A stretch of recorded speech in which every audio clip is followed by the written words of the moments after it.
Senhor presidente, pastor Valdomiro, senhor vice-presidente, pastor Joezer, senhores convencionais, mesa diretora, igreja, a paz do Senhor. Quero louvar a Deus pelo privilégio de estar aqui, agradecendo ao pastor Valdomiro, junto com a sua muito digna esposa, irmã Lourdes, pastor Joezer, com a irmã Miriam, obviamente, David, que no nome destes, externo a minha gratidão a toda a diretoria, todos os obreiros, os convencionais, a igreja, aos amigos. Quero agradecer ao Sua Excelência, deputado estadual Samuel Júnior, com a Ariane, sua muito digna esposa. Gostaria de citar nomes, mas os irmãos vão de convir que esta saudação já abrange a todos. Queridos, eu quero, com muito carinho e respeito, eu aprendi desde novo, e vou fazer 60 anos, mas ainda tenho um pouquinho de juízo. E como eu estou fora da minha igreja, da minha cidade, do meu estado, e aqui está o meu pastor. O pastor presidente José Carlos é o meu pastor, presidente do Nordeste, e eu tenho o juízo de falar na frente dele. Aí seria uma loucura da minha parte, pastor José Carlos. Quero agradecer a Deus pela sua vida, pastor Daniel e todos que os acompanham, e esta honra é sua, não é minha. Esse pouquinho de juízo não me deixa falar na sua presença.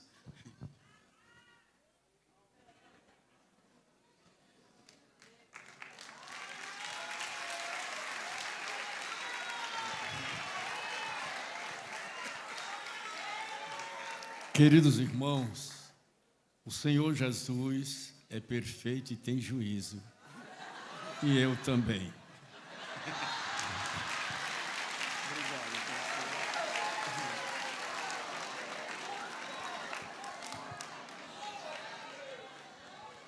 Queridos, como há uma proposta temática, eu quero tomar por base o Evangelho de João, capítulo 21, versículos 21 e 22, que está escrito: vendo Pedro a este, disse a Jesus: Senhor, e deste que será?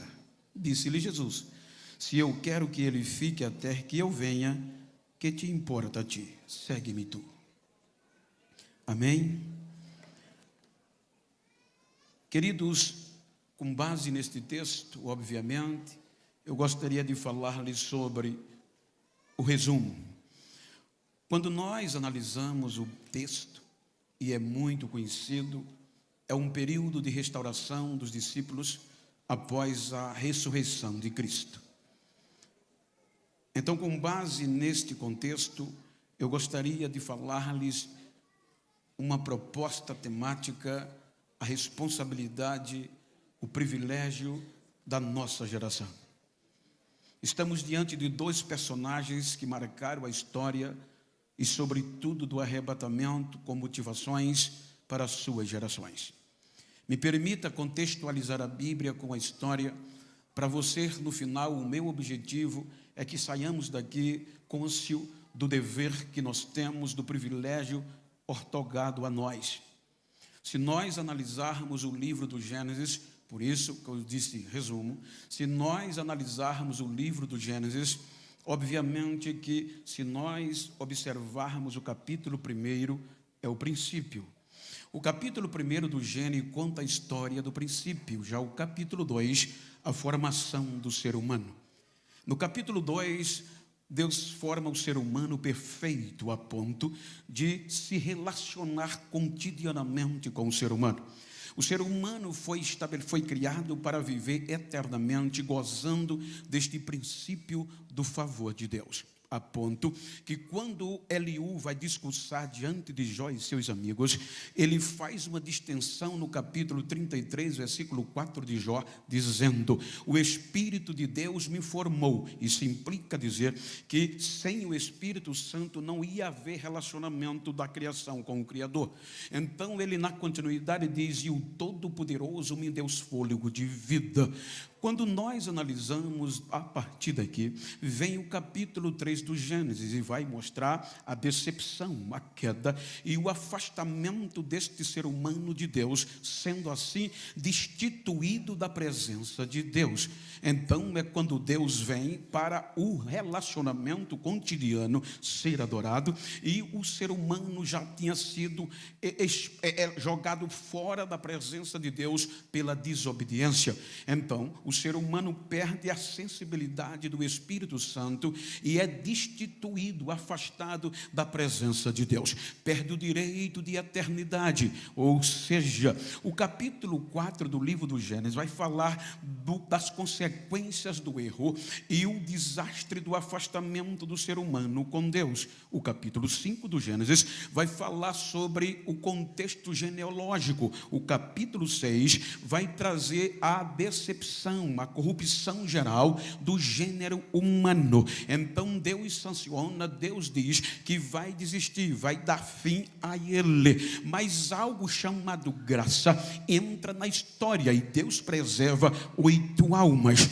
Então vem o capítulo 7 do Gênesis, então vai falar do dilúvio. O capítulo 8 traz o fim do dilúvio. Quando nós vamos para o capítulo 9 do Gênesis, os irmãos observam uma nova aliança. Deus vai querer se relacionar com o ser humano de novo, de forma definitiva. Mas no capítulo 10 vem a origem dos povos. Então, no capítulo 11, vem a confusão. Observem que se a Bíblia tem 1189 capítulos, aqui nós estamos falando dos 11 primeiros. Esses 11 primeiros vai representar menos de 1% da história bíblica em capítulos, ou seja, aqui está a confusão, a decepção. Então Deus sempre quis se relacionar de forma perpétua, eterna com o ser humano, mas as suas atitudes fez eles perder este relacionamento. Então dá menos de 1%, arredondando 1. Então quando vamos para o capítulo 12, observem que Deus vai trabalhar justamente em trazer este ser humano para Ele. O capítulo 12 do Gênesis começa um processo espiritual, onde o objetivo, Gênesis 12, versículo 3, é reconciliar, é abençoar todos os seres humanos, toda a família da terra, com um relacionamento com Deus. Por isso que Gênesis 12 e 13 diz: abençoarei os que te abençoarem, amaldiçoarei os que te amaldiçoar, e em ti serão benditas todas as famílias da terra. Observem que agora Deus vai trabalhar em 42 gerações, com o conceito de Mateus, capítulo 1, versículo 17, de sorte que de Abraão até Davi são 14 gerações, de Davi ao cativeiro, mas 14 gerações, do cativeiro a Jesus, mas 14 gerações. Se você analisar em termos de capítulo, Deus vai investir 77% em capítulo bíblico com Israel. Observe, 1% decepção, 77%, representando 918 capítulos, vai falar destas 3 gerações que Deus fez de tudo para se relacionar, a ponto de querer de forma perpétua se relacionar com o homem, trazê-lo de volta. Então Deus começa no capítulo 12. Então, por meio de Abraão vem Isaque e Jacó. Então veja que o escritor do livro do Êxodo, ele é tão convicto disso,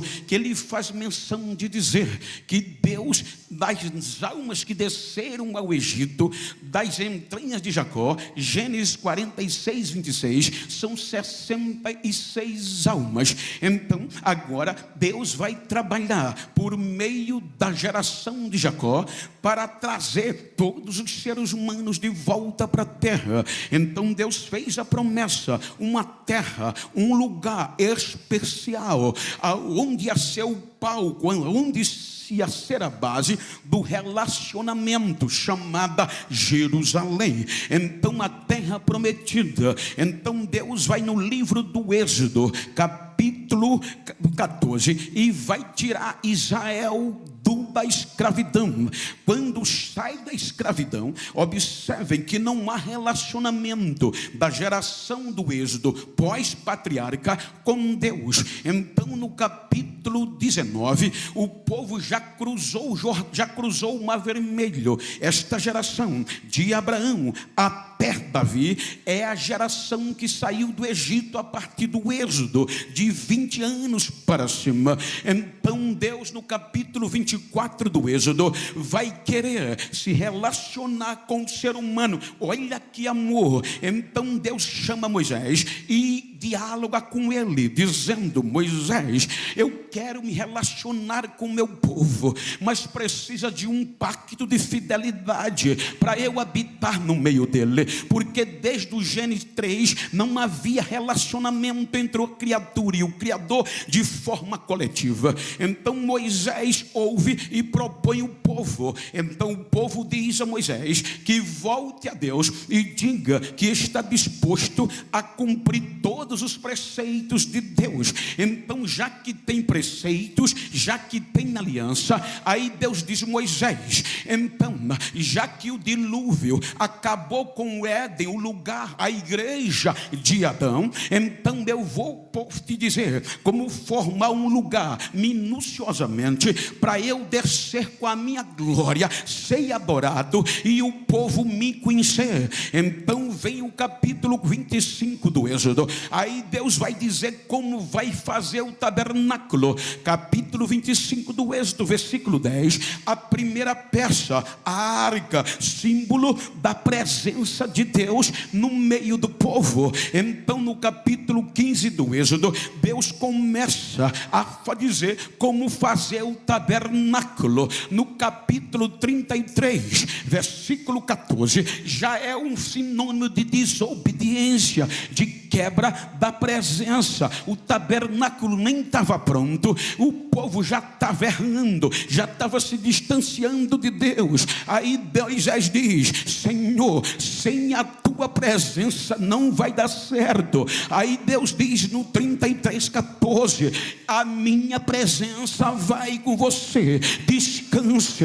No capítulo 34 do Êxodo, vem as consequências. No capítulo 40 do Êxodo, 15 versículo depois, está terminado o tabernáculo. Versículo 33, faz o culto, o tabernáculo está pronto. Versículo 34, a glória de Deus desce no tabernáculo. Desde a queda, desde o afastamento do homem, a glória pela primeira vez vai raiar na terra de forma coletiva. Aí a Bíblia diz que a glória encheu o tabernáculo, que nem Moisés conseguia entrar, porque a glória de Deus estava no meio dos seres humanos de novo. Então Deus está entre os seres humanos. Agora vai ter relacionamento só Israel. Aí saímos, tem uma aliança de sangue, vamos para o livro de Levítico. Aí Deus agora quer intimidade, Ele agora quer cara a cara. Aí se volta para a tribuna, digamos assim, permissão me virá, volta-se para a casa de Arão, para os obreiros que aceitavam a oferta, e disse, capítulo 2, versículo 13 de Levítico: de todas as ofertas que o povo trouxer, vocês nunca deixem faltar o sal da aliança do vosso Deus. Ora, porque o sal com esta geração do altar? Porque fala de intimidade, porque na antiguidade, por exemplo, eu estou aqui, mas moro em Maceió, deputado Samuel Júnior mora aqui. Então, se eu queria na época ter uma intimidade longa, duradoura, inquebrável com ele, eu ia comer do sal dele, e depois ele ia comer do meu sal. Pelo sal é perene, o sal é duradouro. Então, celebrando com sal, estava dizendo a seguinte expressão: que agora havia entre mim e ele uma aliança duradoura. Se posterior pastor Manassés dissesse: a aliança de vocês não é essas coisas, não precisava dizer nada, eu só dizia: há sal entre nós, resolvia tudo, é inquebrável, é inquebrável. Aí Deus diz: não pode faltar o sal, para que o mundo veja que eu tenho intimidade com vocês, para que o meu povo veja que eu estou no meio de vocês.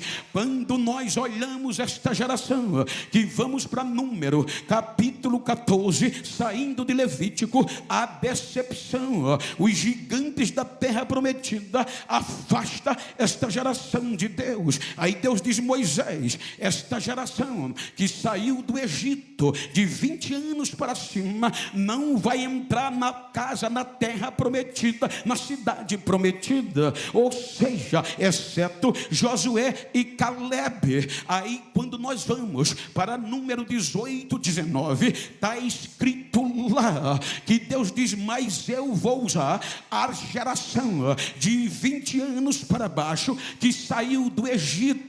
Aí quando nós vamos para Número 18, 19, Deus vai agora fazer uma aliança duradoura, não mais com a casa só de Arão, mas ele diz: todas as ofertas agora vai ser para vós, para os vossos filhos, para os filhos dos vossos filhos, e vai ser aliança de sal, o concerto de Deus. Então esta geração do capítulo de Número vai entrar em Deuteronômio. Deuteronômio, veja quanto Deus investiu. Segunda lei, segunda chance, capítulo 8, Deus vem e diz que vai fazer agora a mesma coisa da lei, repete para esta geração não cometer o mesmo erro que a outra cometeu. Então é esta geração do recomeço, a geração de Deuteronômio, a geração de Número,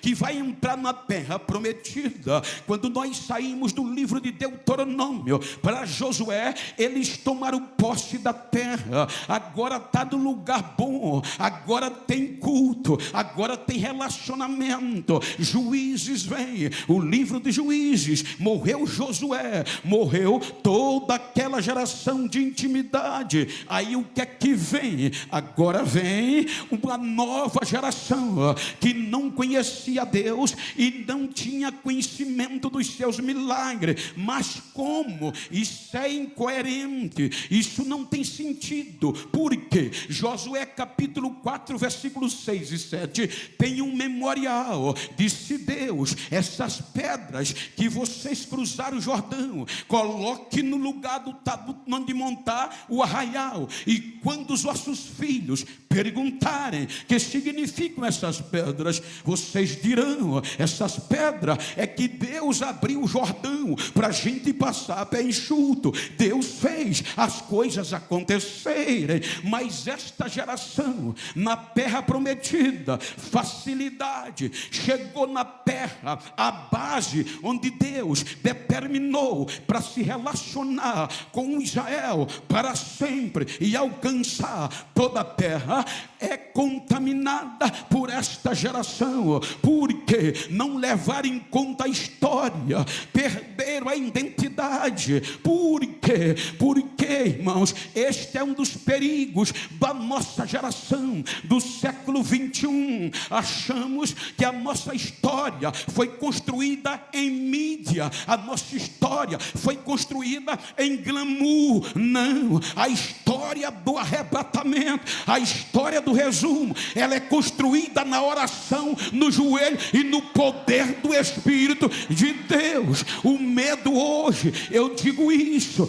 é que a nossa geração, entre aspas, está se deixando levar, porque ser cheio de Deus agora está virando meme. Rodou num pé só, vai ser meme. E a nova geração, entre aspas, já não quer mais falar línguas estranhas, já não quer mais andar na simplicidade do Evangelho. Agora não, mas tem uma coisa: esta geração esqueceu, esta geração não levou conta. E sabe onde ela vai parar? 1 Samuel, capítulo 4, versículo 22. Sabe qual era o hino? Icabode, lá se foi, lá levaram a glória desde Deus, a glória foi tomada. Mas eu louvo a Deus que no meio do século 21 ainda tem uma geração que não se dobra, ainda tem uma geração pentecostal, ainda tem uma geração que fala de arrebatamento.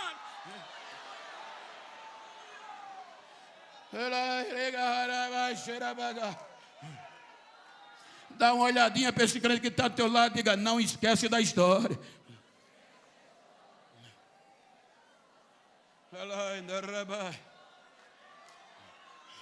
Eu ainda lembro do tempo que o fogo começava pelo altar, com todo respeito ético. Mas hoje eu sou diácono, eu sou obreiro raso, eu rodo, eu levanto a mão, eu pulo. Sou consagrado a presbítero, já mudo. Sou consagrado a pastor, já é vergonha levantar a mão e dar pulo no altar. Não é vergonha não, nunca foi. Essa é a história pentecostal da igreja que vai subir.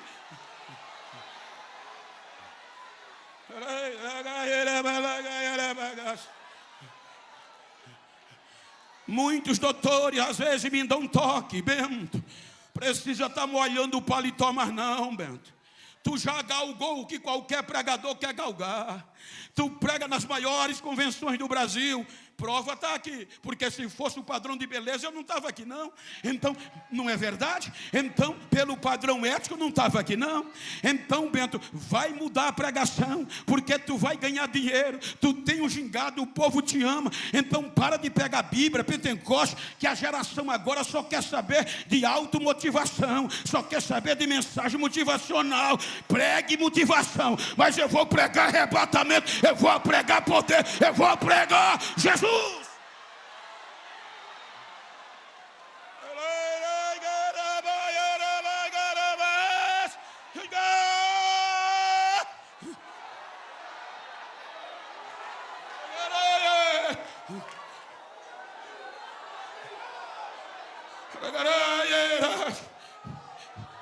E acabou.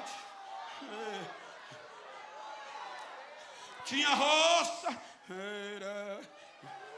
tinha boi, tinha ovelha, amizade com os cananeus, mas a glória foi embora.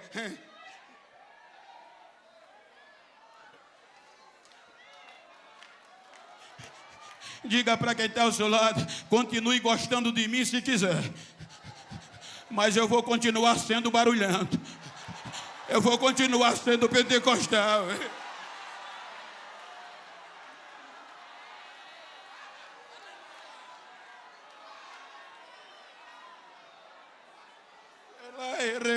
Jeová, 20 anos sem relacionamento, a arca esquecida. Saul entra, só se preocupa com o nome. Aí diz Mateus: de Abraão até Davi, Deus investiu em 14 gerações e perderam a glória, perderam a arca. Aí Deus disse: Samuel, vai na casa de Jessé, o belemita. Eu não vou desistir. O desistir é ilustração. Eu não vou desistir. E unge Davi. Davi assume o reino, em síntese, sobre todo Israel. Agora está onde qualquer ser humano queria. Amado por Deus, reinando sobre todo Israel, todos aos seus pés. Mas ele diz: a coroa não me satisfaz. O cargo não me satisfaz. A veste reais não me satisfaz. Mas o que é que acontece? Tu tem tudo. Está faltando a arca.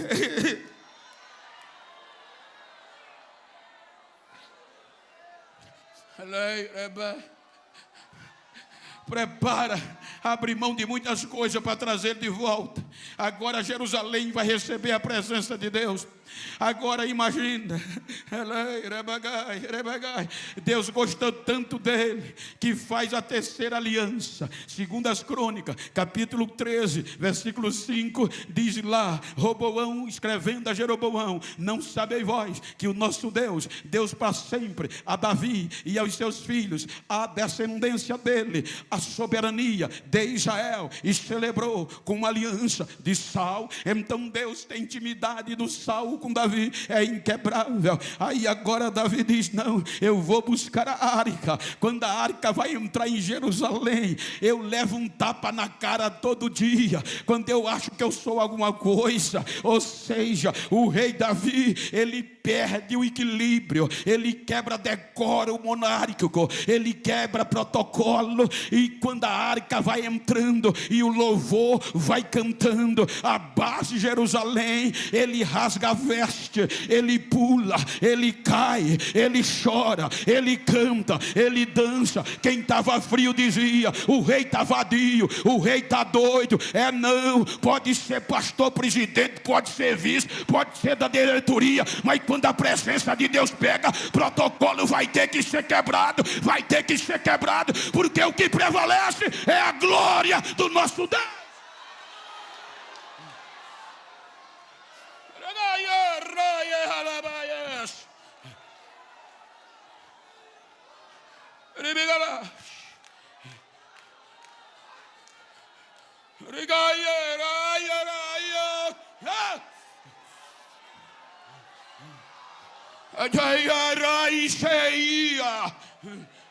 Lembrei-ga, Saurel, ele mai gaia, o Senhor.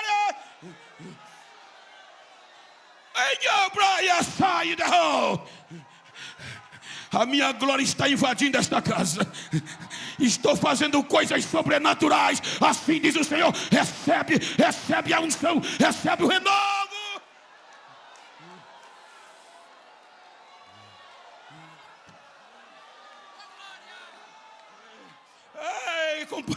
Debaixo da vossa permissão, chame-me de menino. Já vou fazer 60 anos. Pode chamar, mas deixa eu adorar.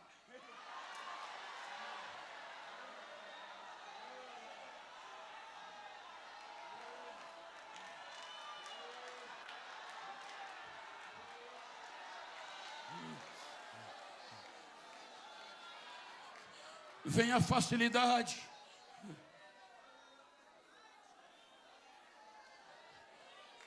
O dinheiro começa a entrar, o ouro entra, a prata entra. Aí Salomão inaugura o templo, saltava os olhos. Segundo as Crônicas 7:16, olha o que Deus faz, gente. Deus diz: Salomão, eu escolhi esta casa, e nela os meus ouvidos e os meus olhos vão perpetualmente estar aí. Aí Deus começou a fazer coisas grandes. Salomão engodou o coração.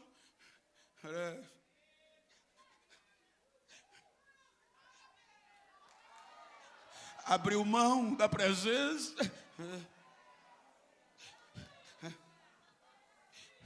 O seu erro passa para as suas descendências. Aí a gente chega em Jeremias 52:13. o único lugar de adoração, celebrado com aliança de sal. Jeremias diz que foi queimada por Nabucodonosor, pelos seus representantes. A cidade contaminou-se.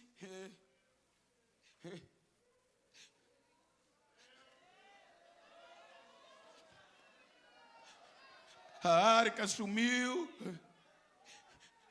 e são levados escravos. Aí Mateus diz, de Davi até o cativeiro, mais 14 gerações. E perderam a graça, a glória. 70 anos como escravos envergonhados. Os chacais, os matos, a vergonha habita a cidade santa. 70 anos, aí diz Mateus, do cativeiro até Jesus, Deus vai investir de novo em 14 gerações. Traz eles de volta. Lembra da aliança por meio de Ageu 2:5? Eu fiz uma aliança quando tirei vocês da casa do Egito, e por conta desta aliança o meu espírito está no meio de vós, não tenham medo, eu acredito ainda, recomecem, que a glória da segunda casa vai ser maior que a primeira.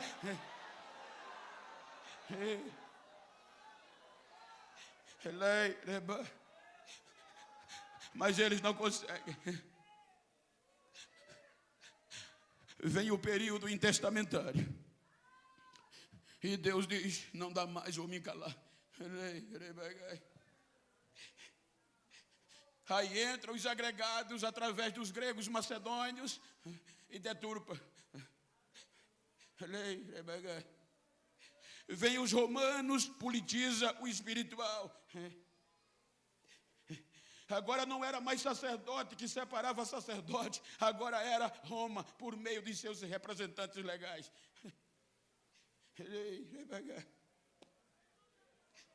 Jerusalém contaminou-se.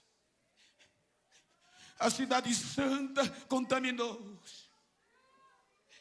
1% de 1 a 11. 77% de 11 a Malaquias.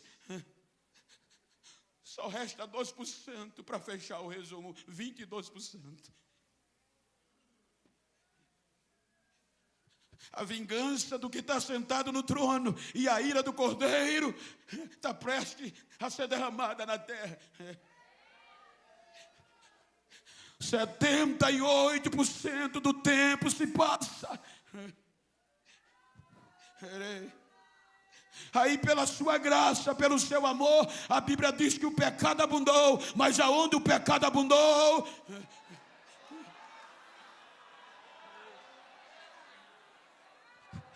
aí Deus envia o melhor, o seu filho, para trazer esperança de relacionamento com Israel e de vida eterna. Mas a coisa estava tão feia que o Lucas, em Atos 23:8, relata que a cúpula sacerdotal não acreditava em ressurreição, nem anjo, nem espírito. A coisa vai ficando feia e Israel agredindo a santidade de Deus. Mas eu acho lindo que Lucas capítulo 2, a partir do versículo 25, ele diz que no meio da frieza, no meio do desastre e da degradação espiritual, ainda tinha um crente que não tinha cargo, que não usava paletó nem gravata, mas não aceitava e dizia: Deus, não deixe eu partir sem ver a glória voltar para cá. Não deixe eu partir sem ver a tua glória voltar para cá.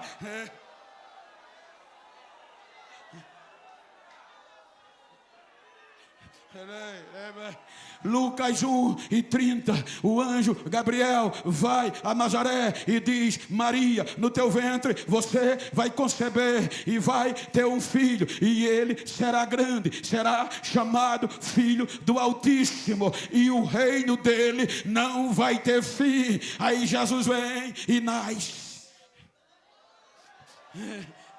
Aí Lucas no capítulo 2 continua dizendo que quando termina a purificação de Maria, vai levar o menino para o templo para cumprir o ritual da lei. Agora Maria vai com Jesus nos braços entrar no templo em Jerusalém. O ouro de Herodes, a riqueza do templo agora vai desaparecer. Aí Maria sai de casa com José e com Jesus nos braços. Aí o Espírito vai na casa de Simeão e diz: vai para o culto hoje, que hoje vai ter novidade. Vai para o culto hoje, que tu vai ver coisa grande. Agora Jesus vai entrar, e olha o que Deus faz para Israel. Não é mais arca de madeira, não é mais simbologia. Agora vai entrar no templo de Herodes a verdadeira glória, a original, Deus puro em Cristo Jesus.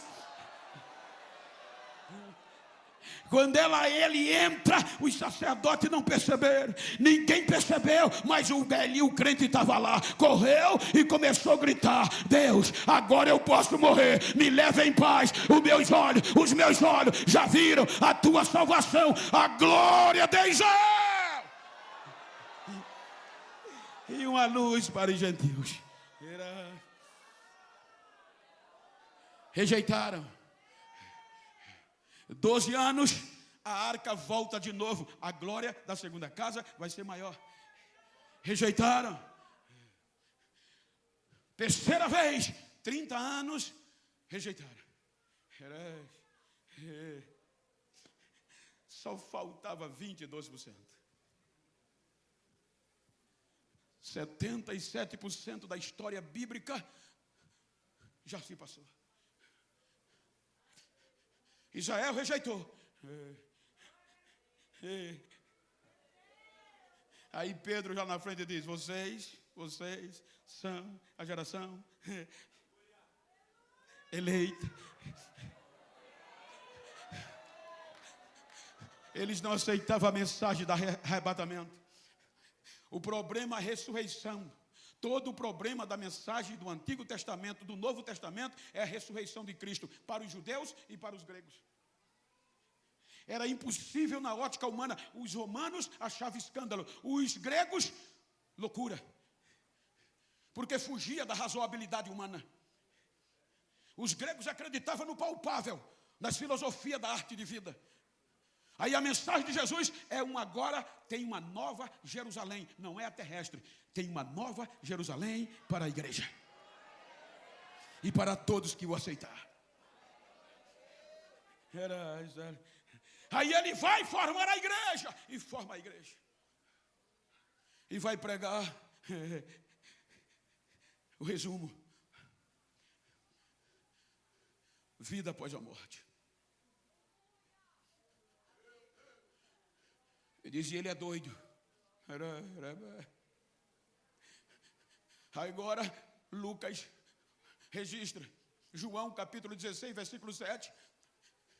Ele reúne os discípulos em síntese e diz: é necessário que eu vá, porque se eu não for, o Consolador não vem. Ou seja, eu vou pagar o preço, mas é preciso deixar um selo com vocês, que vocês têm dono e são propriedade do céu. Tenho que mandar um penhor. Era como se eu fizesse uma negociação aqui importante e for para Maceió. Então com quem eu faço, tenho que deixar um pagamento à altura, como se fosse eu, para garantir que eu vou cumprir o que eu acertei. Aí agora ele vai para a cruz. Quando ele vai para a cruz, terceiro dia, ressuscita. Mas nem todos viram. Quando ele ressuscita, estimula Nem os discípulos até aqui acreditavam, mas os discípulos agora sabem que arrebatamento é coisa séria.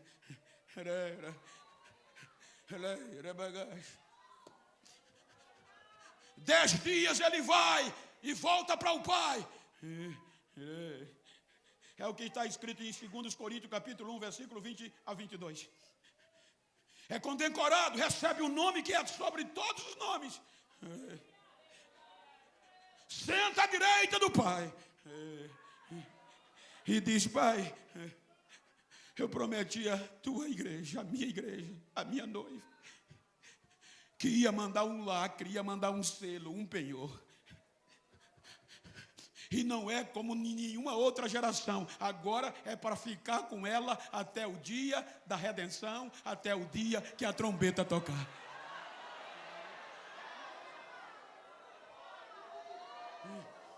Isso é muito sério, arrebatamento.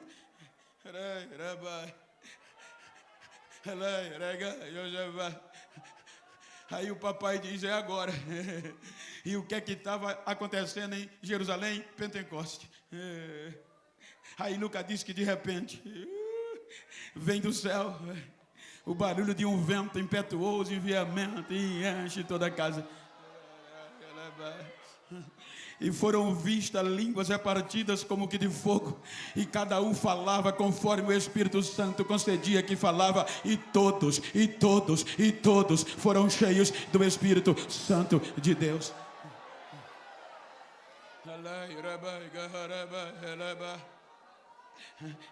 Agora olha que coisa linda. Qual é a mensagem principal agora? A nova Jerusalém. Ele vai, mas vai voltar. E o que é a garantia? O selo. E foi no coração. Israel foi em tábua de pedra, mas a igreja no coração. Quem tem esse lacre, quem tem esse selo, quem tem esse penhor. E qual é a função do penhor? Da garantia. Quando alguém quer desanimar, aí o penhor vem, você olha, diz: ainda está de pé, o penhor ainda está aqui. Aí agora, trancados, falar em arrebatamento é morte. Aí quando ele restaura, é o texto que a gente leu. Pedro disse: Senhor, e o que é que vai ser desse aí?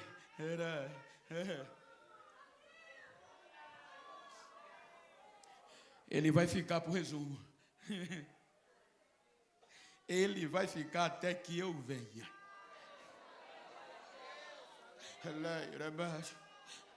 Aí agora, pergunte qualquer um dos pastores, na nossa ética, e está correto, eu também estou no meio. O Pentecoste vem, e qual era a mensagem principal? Arrebatamento. Todos cheios. O crente que tinha se desviado há 10 dias atrás, obreiro de mão cheia, Jesus não rasgou a credencial. Jesus não passou a culpa na cara dele. Puxou na orelha. E disse: você vai continuar, agora que você vai ser pregador, eu vou te restaurar. Quando diziam que estavam doidos, aí o irmão Pedro diz: quem vai pregar sou eu hoje. E qual é a primeira mensagem? Ressurreição, arrebatamento. Ele está vivo e vai voltar. Nem termina a mensagem, já tinha quase 3.000 pessoas dizendo: eu quero morar no céu, eu quero ir também, eu quero ir também.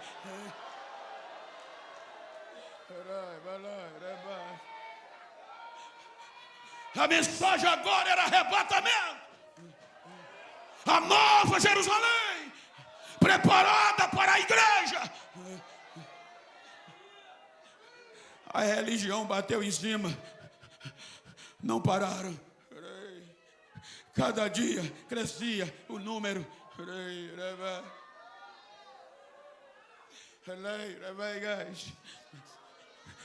Colocaram o Supremo Tribunal, o Judiciário, Sinédrio.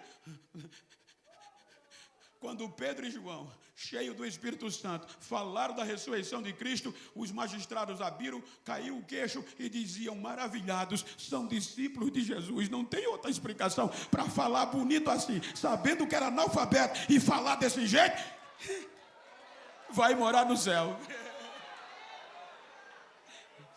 Não tem como, vai fazer o quê? Bota o império.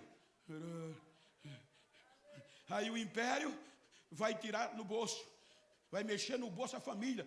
Era similar praticamente à sinagoga, o direito. Se mexer no bolso, ninguém se converte. Qualquer que aceitar essa proposta, tira. E vai depender do império. E se depender do império para sobreviver, vai ter que adorar o imperador e queimar incenso. Vai esquecer desta promessa. Aí eles esperavam que agora ninguém aceitasse Jesus, e os que aceitassem desistissem, porque não tinha mais sustento da sinagoga, não tinha comida, não tinha educação, e agora a saudação já era Sequirion, César é o meu Senhor. Mas todos os dias aumentava mesmo assim. E quando os crentes passavam pelo outro, não era baixinho, gritava, Maranata! Maranata! Era como se dissesse, já comeu hoje? Não, mas ele vem. Tem dinheiro? Tem não, mas ele vem.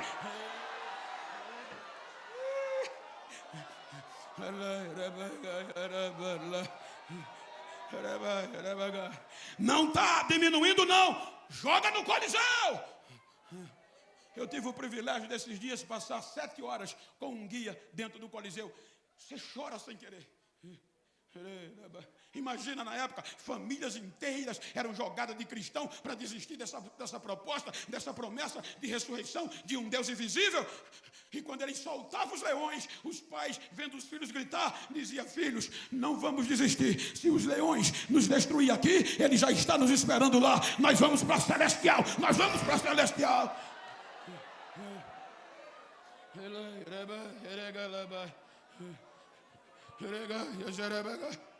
64 anos depois de Cristo, prende Pedro para parar essa esperança. Aí Pedro escreve à igreja dizendo, não, a tribulação, a perseguição vem, mas as provações e o sofrimento é mais precioso para o ouro, para o crente, porque é por eles que Deus prova a vossa fé. Não se preocupe em dizer a explicação da fé de vocês a ninguém. Continue santo como santo ele é, porque vocês não foram resgatados com coisas corruptíveis como prata e ouro, mas foi o precioso sangue de Jesus. A promessa é verdadeira.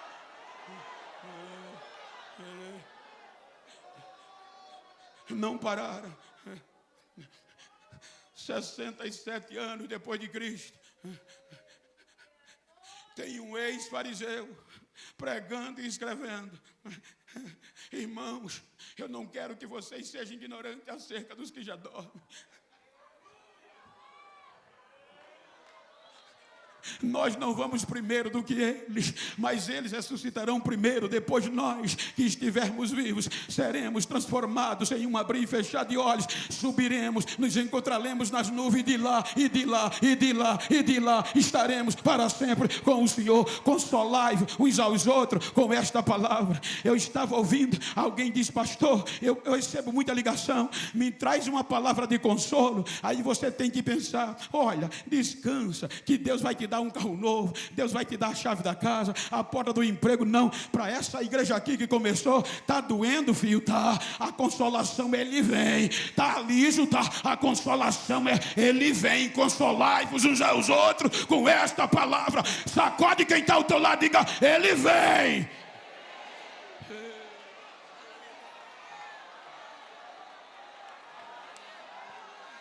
Ele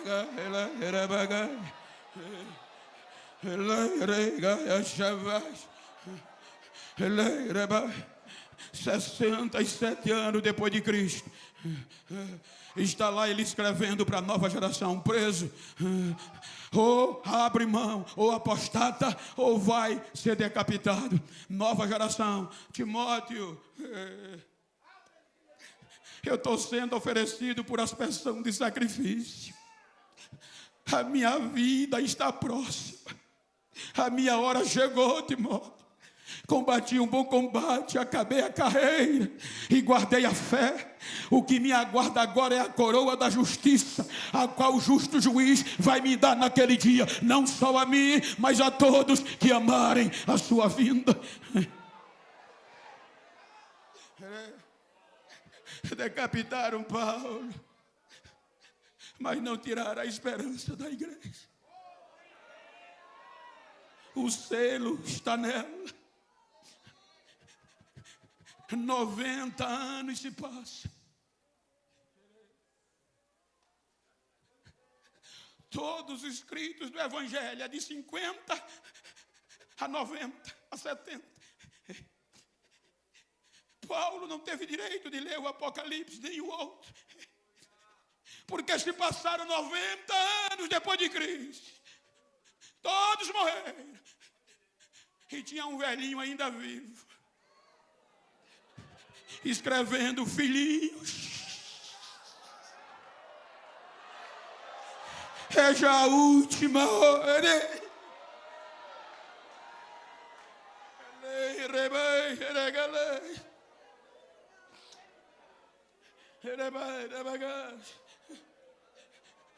Domiciano, o imperador, odiou essa proposta desse Deus invisível e começou a eliminar todos que esperassem e crescem nele. E o trauma chegou a João.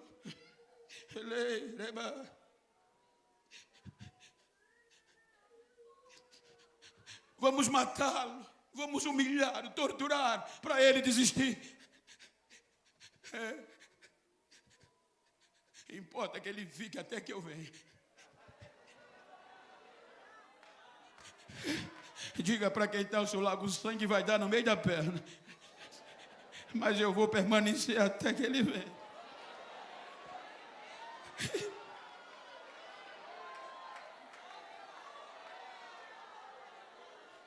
Prenderam João, torturaram, não desiste, vamos queimá-lo vivo. Publicamente, e prepara o tacho. Traduzir: gasolina, azeite fervente, inflamável, acende o fogo, espectadores, é o fim, é o último deles.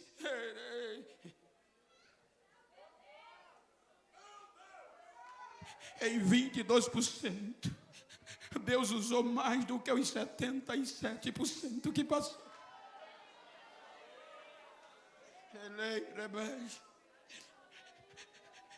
Quando jogam João no tacho, ele não é queimado, nem um fio de cabelo.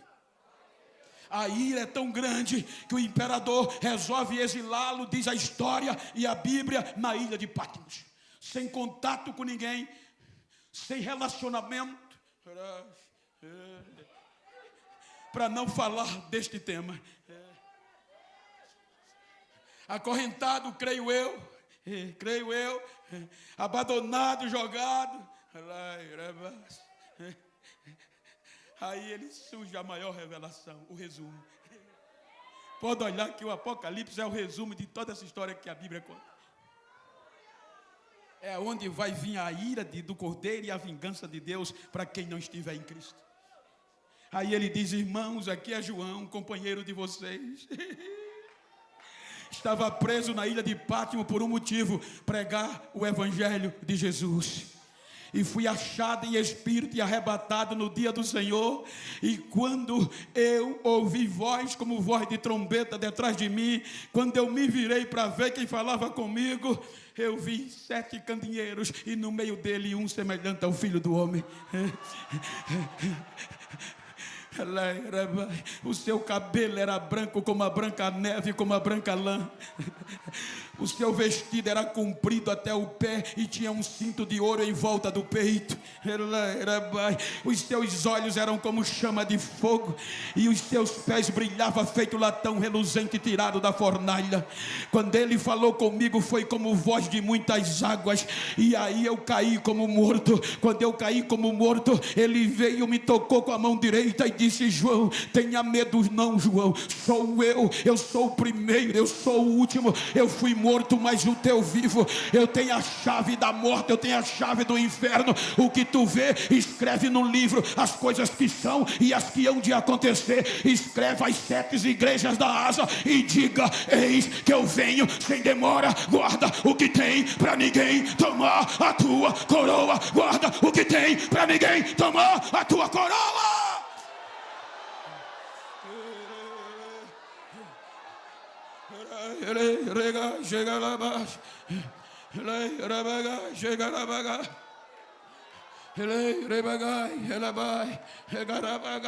Não pararam mais. O Apocalipse estará aí. Diga para quem está ao seu lado, diga para ele: feliz.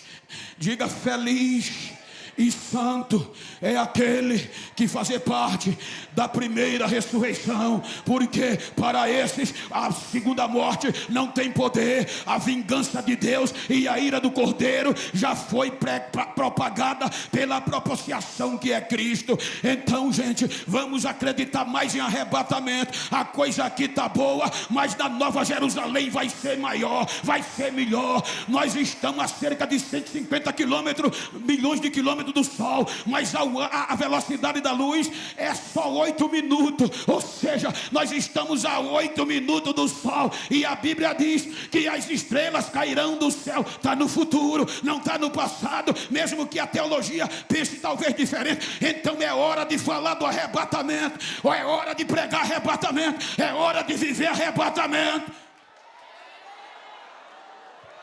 Teve uma conversão, pastor, que eu vim pregar aqui. 16 no aeroporto, encontrei uma missionária.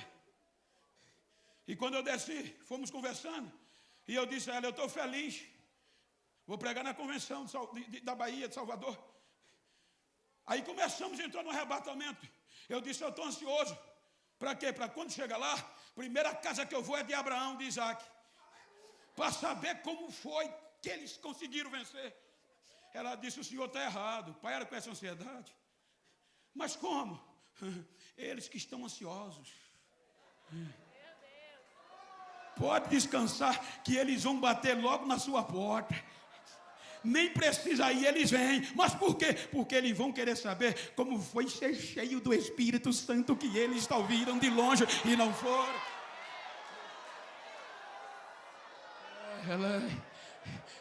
Século 13, tiraram a Bíblia, mas a esperança do arrebatamento continuou.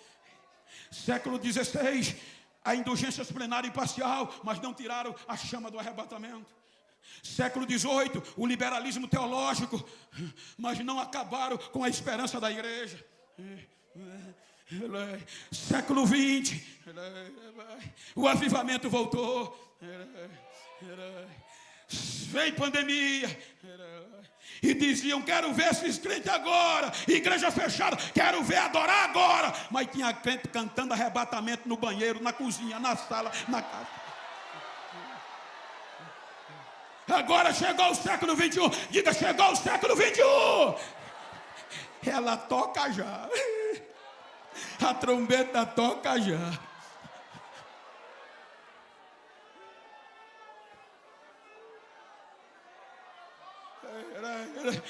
E quem tem essa esperança? Quem tem? Pergunta a mim: pastor, cadê os religiosos que quiseram parar a mensagem do arrebatamento? Desapareceram. Pergunta pelo Supremo Tribunal Federal do Judaísmo. Sumiu. Pergunta pelo Império Romano. Caiu. Pergunta pelo Coliseu, em ruínas. Pergunta pela pandemia, passou. Pergunta pela igreja, de pé. esperando o tocar da última trombeta. Ele vem, ele vem, ele vem. Guarda o que tem, vamos esperar nele.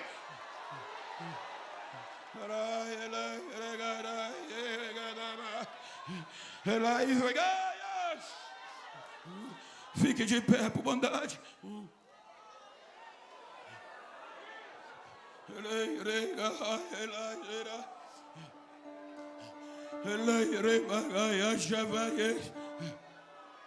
Só para chatear, como diz, só para tirar onda.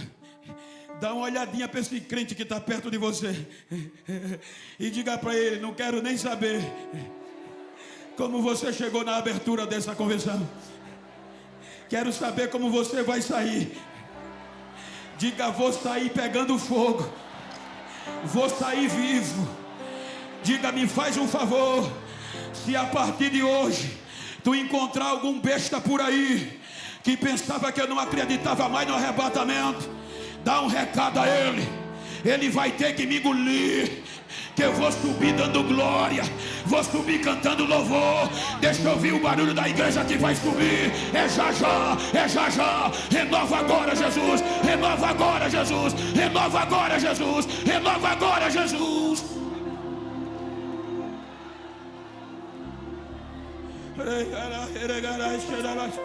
Deixa eu ouvir o barulho de línguas estranhas. Vai, Jesus, batiza aqui. Batiza aqui, Jesus, batiza aqui. Batiza agora, Jesus. E batiza aqui, Jesus, batiza, renova, Jesus. Renova, Jesus, renova, Jesus.